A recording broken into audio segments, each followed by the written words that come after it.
Agence Blasée Détective, bonjour. Que puis-je faire pour vous? Tiens, la boulangère est en retard. Sur les premiers mots de ce matin d'avril. 5 heures avaient sonné et l'inspecteur Blasé, précédemment détenteur de ses prémices matinolabiales, venait de passer une nuit terrible. Personne ne l'avait appelé pour lui proposer une nouvelle enquête. Pourtant, son potentiel client était foisonnant. Mais rien à faire, aucun appel. Le courroux de la fatalité s'apprêtait à s'écraser sur les épaules d'André. En revanche, pas question de perdre la face. Il préservait ses habitudes de travail. Et donc, comme ses habitudes de travail l'exigeaient, il était habitué à scruter la ponctualité de la boulangère du pain délicieux moelleux Industrie, située juste en bas de son bureau. Cette petite boulangère ne manque pas de toupet. Arrivée aux aurores alors qu'on lui demande d'arriver entre chien et loup. Ce soir, j'écrirai un rapport là-dessus et l'enverrai à son patron. On verra si elle sera toujours pimpante demain matin, tiens. Oh, inspecteur, vous n'avez toujours pas dormi. Passez une nuit blanche à votre âge. Eh oui, car l'inspecteur ne dort jamais. Cela impliquait qu'il n'avait aucune relation sociale à part son assistant cachot des primes, le petit bourreau qui, il y a un instant, est entré. Mon âge vous emmerde, des primes. Faites du café, et puis mettez-la en veilleuse. Toujours aussi aimable à ce que je vois. Votre café, avec ou sans sucre? Mais des primes, vous le savez très bien à force. Café noir de suie avec sucre et un nuage de lait. Je le savais très bien. Je suis d'humeur taquine, voilà tout. Vous êtes d'une drôlerie à en faire pâlir les seins, des primes. J'humecte cette atmosphère de gêne avec délice. Oh, c'était histoire de rire un peu. Votre courrier. Ah, encore des lettres de Dran. Son orgueil n'est jamais repu. Encore? Mais qui est-il toujours à envoyer ces mots?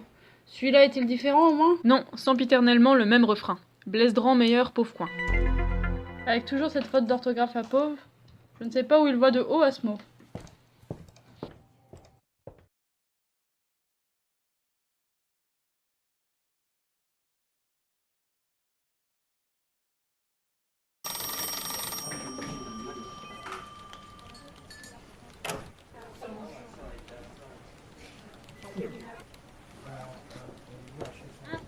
Inspecteur, une femme veut vous parler, je la fais rentrer. Un inspecteur entr'ouvre toujours ses bras à une femme aux abois. Je la fais rentrer. Oui, Lucie. Ah, et apportez-moi des cigarettes, s'il vous plaît, je n'en ai plus. Oh, inspecteur! Le tabac a toujours été mon péché mignon, ainsi que vos cafés. Ha! Excusez.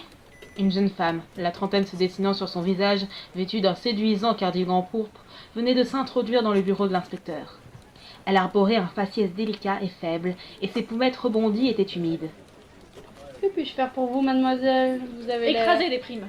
Des excuses. Oh, c'est ma faute. Bien sûr que c'est de votre faute. Apparaître intempestivement comme ça dans mon bureau sans toquer à la porte. On n'est pas chez Mémé. Pardon. Votre nom, jeune insolente? Jeanne. André, mais on s'en lave les mains. Votre nom dans sa plénitude ou je vais bouillir.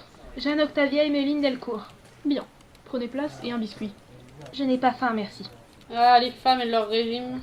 Je suis intolérante aux pépites de noisettes. Elles provoquent chez moi une mort subite. Oh, pardon. J'ai été violée. Je le savais.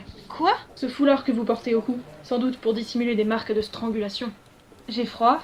Et au vu de la couleur de votre sac à main, vous n'avez pas plus de 30 balais. Mais le choc du viol vous a terni l'épiderme, vous paraissez plus vieille. Inspecteur! Les femmes et leur âge. Quand a eu lieu le viol? Où et comment?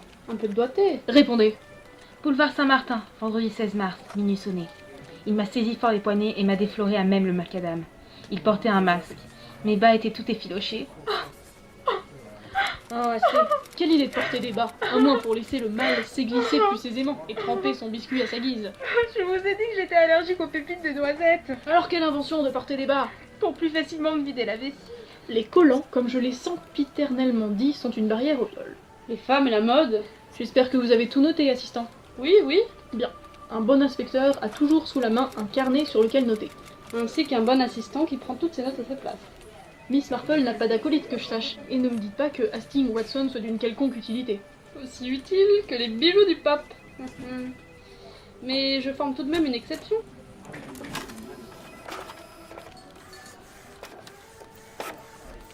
Retrouvons nos moutons. Un détail vous aurait-il marqué dans le comportement du violeur? Une odeur? Une gestuelle? Une gestuelle? Oui. Il boitait. Il boitait. Il était sous.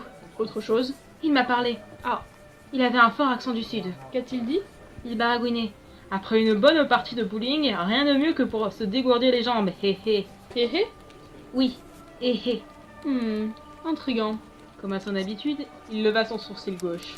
Eh bien, je vous remercie, mademoiselle Delcourt. Des primes, raccompagnez-la. Venez, n'ayez crainte, mademoiselle. Ai-je bien répondu à son interrogatoire?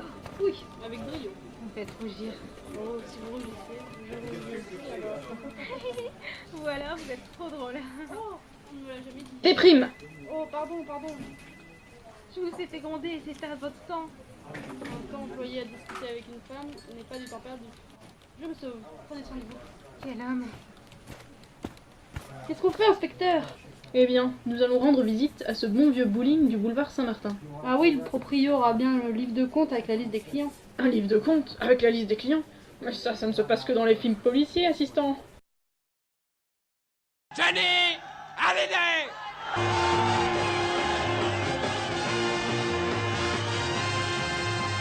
Les coups, à quand il vous arrive, oh oui, ça fait mal. Les coups, à qui après ta vie.